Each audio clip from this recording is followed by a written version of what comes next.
Unless you've been living under a rock recently, you'll have heard of PlayerUnknown's Battlegrounds and all the hype surrounding the game. It's like this year's Pokemon Go, except people are still playing it after a month. A lot of people, in fact. 3 million people now own this game on Steam, which is more than the entire population of Jamaica, the entire population of this island, playing a game with vehicle physics straight out a fucking PS2 demo game. Nah, but seriously, why are so many people playing this early access game? You wouldn't see 3 million people queuing up to buy an early access car that has a chassis, 3 wheels and an exhaust, so it must be pretty good, right? Battlegrounds is the latest in a long line of battle royale style games which puts a large amount of players up against each other on a big map to scrap to the death. Only one player or one team will survive and get a winner chicken dinner.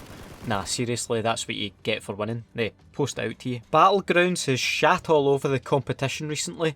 Games like H1Z1 are just struggling to keep up as everyone, including myself, jumps on the bandwagon. Your Battlegrounds experience starts off in the pre-game lobby where you and your fellow players congregate on an island and have the opportunity to break into little discussion groups to break the ice and kill time. Some players like to test out the game's weapons in a calm, orderly and safe manner. What most players tend to do though is scream incoherent psycho shit down their mic for everyone to suffer a reduction of IQ points as a result. And if it's not that, then it's inaudible music which will be bouncing off your eardrums for a minute or so while people try to form a flash mob to celebrate receiving permanent hearing damage. Also, all concepts of gun safety go out the window. How's about unleashing a full light machine gun magazine into someone's head or tossing Molotov cocktails around as if they're fucking water balloons? If that doesn't keep you entertained for the minute of loading time, there's some parkour you could be getting on with or go on a hunt for Atlantis. Either way, forget your old spinning circle loading screens of the past. This is the future. When the game finally starts, people will probably still be talking shite down the mic, but your arse is planted firmly into the seat of a plane as it makes its way over the map. You've got a short amount of time to think about 1. Where is the plane going? And 2. Where do you want to go? Because as soon as that seatbelt sign is off, it's every man for themselves. Certain areas of the map are hotter than others and spawn better loot. Military base speaks for itself. Georgopol or Gorgopol, whatever you want to call it, is full of shipping containers, and there's a school where you can teach people not to fuck with you. These are just a few of the locations where the big boys like to meet up and have a wee tussle. Wow, that sounded oddly sexual. Anyway, to put it simply, your options are high risk, high reward. Go to the military base where you're almost guaranteed a good weapon and solid gear, but you'll have to fight your way out and chances are you'll be loading into a new game in less time than you even spent alive in the last one. Or there's the shite bag option. Float on down harmlessly into a wee house in the middle of nowhere, get a crossbow and a level 1 backpack if you're lucky, and sit in the bathroom to play with your fucking fidget spinner for 10 minutes waiting on a visitor to your building. I probably should explain the level system of loot by the way, as it's quite complex. Level 1 is shite and level 3 is good. And I know you're all smart enough to know how guns and meds work in games, so I won't bother explaining that. The only thing that's dodgy is that drinking copious amounts of energy drinks heals you instead of giving you diabetes, so moving on. If you're still alive at this point and you've got some solid gear, oh no that gear, it's time to have a look at the map and find out where the circle is. I genuinely do not know if there's an actual proper name for that in this game, but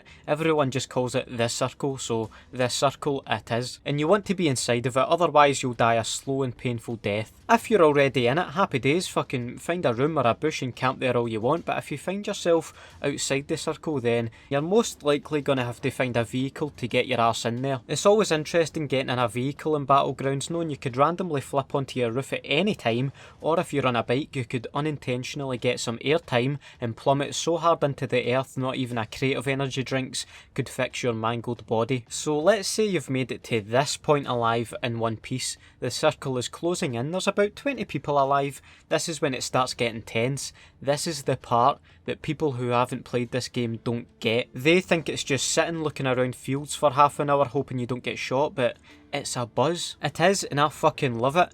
Granted, I'm not very good at the game, not even good enough to get some good late game footage, but I have done some good things off camera, right?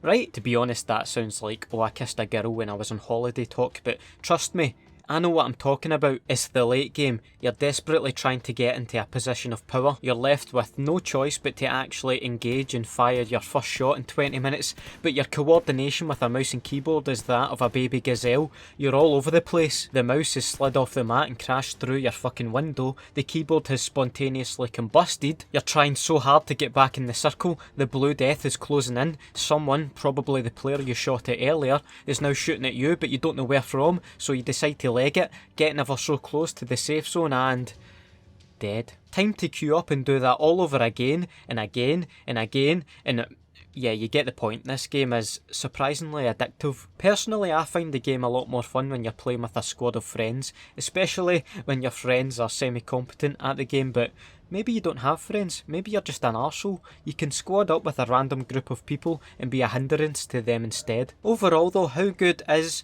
PlayerUnknown's Battlegrounds, aka PUBG?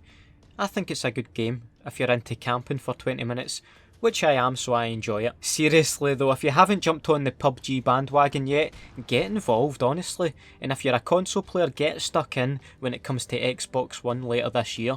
I know I will be. Leave a like and let me know your opinions on Battlegrounds. I'm sure quite a few of you watching this are already addicted to it, so let me know. And if you didn't know anything about this game until you watched this video, let me know your thoughts too. Also, if you want to see a how good is or how good was video of a recent or older game, give me your suggestions for those and I'll see what I can do. Have a nice day and I'll see you in the next video. Bye.